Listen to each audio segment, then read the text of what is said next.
Disjuntor à prova d'água. Será que dá certo? Afinal de contas, a eletricidade e a água não combinam muito bem, principalmente para trabalhar juntas, né? Mas afinal de contas, existe alguma regra ou alguma forma de eu determinar qual equipamento pode trabalhar na água ou não? Será que tem a ver água salgada para água doce? Será que a água do chuveiro é diferente da água que fica lá no mar? Qual que é a regra e como é que eu vou saber qual equipamento pode ser utilizado na água e qual que não? Qual pode ser instalado na chuva? Qual pode ser mergulhado? Será que tem mesmo? Vou mostrar para vocês aqui nesse vídeo como é simples entender isso e determinar e utilizar corretamente o equipamento correto na área correta. Quando vamos utilizar um equipamento, é importante observar o chamado IP, que é o índice de proteção do equipamento, que é o que vai determinar se ele pode ser utilizado em área molhada ou dentro da água.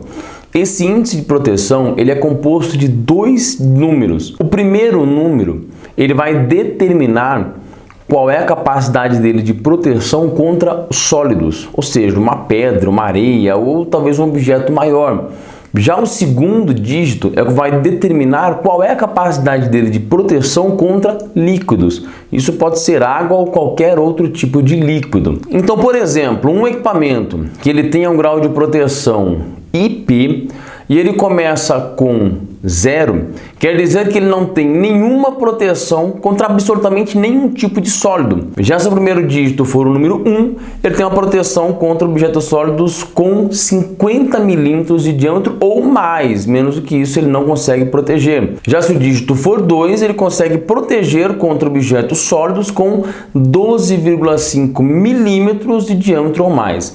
A grande maioria dos equipamentos, eles começam a partir do dígito 2 no grau de proteção IP. Abaixo disso, ele começa a ficar muito exposto e não tem absolutamente proteção nenhuma. Então a grande maioria, vamos colocar aqui 90% dos equipamentos, vão ter um grau de proteção começando aí pelo número 2. Ou seja, ele vai proteger contra objetos sólidos que tenham acima de 12,5 milímetros. É como se você pegasse ali uma pedrinha ou uma porca ali e ela tem que ser maior do que 12,5 milímetros para não cair dentro do equipamento. Um exemplo é como esse inversor de frequência aqui da Danfoss. Ele tem um grau de proteção IP20.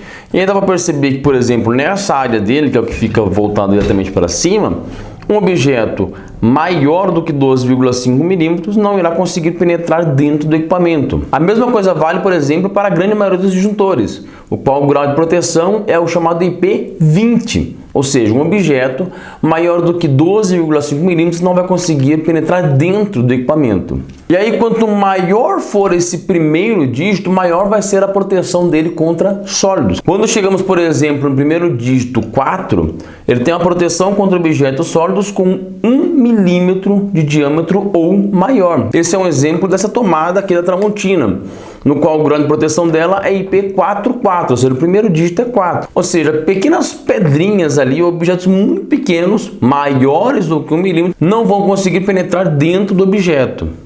Porém, se for ali uma areia mais fina, um pó menor do que 1 milímetro, sim, ela não irá blindar contra esse tipo de poeira. Já se o primeiro dígito for 6, aí ele é realmente completamente blindado, totalmente à prova de poeira, mesmo que for da menor partícula. Agora, o mais temido é a água. E como é que eu sei qual equipamento é que eu posso utilizar em área molhada? Começando de novo aqui como exemplo do inversor de frequência, o grau de IP dele é 20, ou seja, o segundo dígito, que é o que está me dizendo sobre a água, é 0. O 0 quer dizer que ele não tem proteção alguma, nenhuma proteção sobre a água. Ou seja, mesmo que for ali uma gota ou um espirro de água, ele não tem essa proteção e a água assim conseguirá penetrar dentro do equipamento e danificar, podendo ocasionar um curto-circuito, oxidação e muitos outros problemas. A mesma coisa ocorre, por exemplo, para esse disjuntor. Ele também é grau IP20, ou seja, o segundo dígito é 0 e a proteção dele contra a água é nenhuma. Também não pode ser colocado em nenhum local onde tenha qualquer tipo de aspersão ou qualquer tipo de gota de água. Já, por exemplo, essa tomada, o segundo dígito é 4. Ou seja, ela consegue proteger ali contra uma aspersão de água. Quem jogou um pouco de água ali realmente não vai conseguir penetrar dentro da tomada e vai continuar ali isolada. Porém, Se é algum local onde tem jatos fortes de água ou jatos constantes, ou mesmo de repente um local que pode acabar ficando mergulhado temporariamente, ela já não serve para esse tipo de aplicação. Para essas aplicações, nós temos os graus de proteções maiores, que são bem comuns para equipamentos que são utilizados em áreas molhadas ou até mesmo submersos. Começando, por exemplo, pelo grau de proteção 66, onde ele será totalmente protegido contra poeira e também protegido contra jatos potentes de água. Ele estará protegido contra a penetração de água, porém não pode ser mergulhado. Para poder ter um equipamento no qual eu posso conseguir mergulhá-lo, é necessário que o grau de proteção comece a partir do IP67. Mas ainda assim, essa imersão de água tem um limite, de no máximo 30 minutos e de profundidade máxima de 1 metro. Passou disso, o equipamento não vai garantir essa proteção contra a água. Esse é um caso, por exemplo, desse sensor que eu tenho aqui, que é um sensor da Atork, que é um parceiro do canal que enviou pra gente. Em breve, inclusive, eu vou fazer vídeos mostrando como é que funcionam esses sensores aqui. Esse sensor, ele pode sim ser mergulhado temporariamente na água, pois ele é proteção IP67, mas não é de uso contínuo mergulhado. Aí ele não garante essa proteção. Já quando nós temos o grau de proteção IP68, aí sim é para que o equipamento trabalhe 100% mergulhado na água. Então existem diversos tipos de componentes e equipamentos no qual você vai ver lá um grau de proteção IP68, e esse sim, por exemplo, se for uma emenda que você tem que utilizar para ligar uma bomba de água, a qual irá ficar submersa, procure aquele que tem a IP68. Aí mesmo essa emenda poderá ficar submerso na água sem problema nenhum. E esse é o caso, por exemplo, desse conector que eu tenho aqui da empresa Técnico, que também mandou pra gente aqui no canal. Em breve também vai sair vídeo aí explicando esse modelinho de conexão, a qual é muito boa e confiável para utilizar, por exemplo, mergulhado dentro da água. Você tem uma emenda que você precisa utilizar, você pode utilizar esse conector mergulhado dentro da água por tempo permanente, sem problema nenhum, e não haverá nenhum tipo de penetração ou oxidação causada pela água nessa emenda. E aí você pode confiar 100%. Existem também aqueles IPs chamado 69K, que aí ele é um pouquinho mais restrito, pois ele é exigido em áreas de indústria alimentícia, para evitar que, além de ele poder trabalhar, por exemplo, submerso, ele evite de qualquer forma a contaminação dos alimentos. Você estava esperando que viesse aí um disjuntor à prova d'água, né? Mas afinal de contas, por que eu ia querer um disjuntor à prova d'água? Eu ia ficar acionando ele lá embaixo da água, não faria sentido algum. Mas eu posso sim colocar o meu disjuntor em uma área molhada, onde pode, por exemplo, ocorrer chuvas torrenciais, jatos fortes de água, sim, mas não o disjuntor, e sim o painel no qual irá protegê-lo.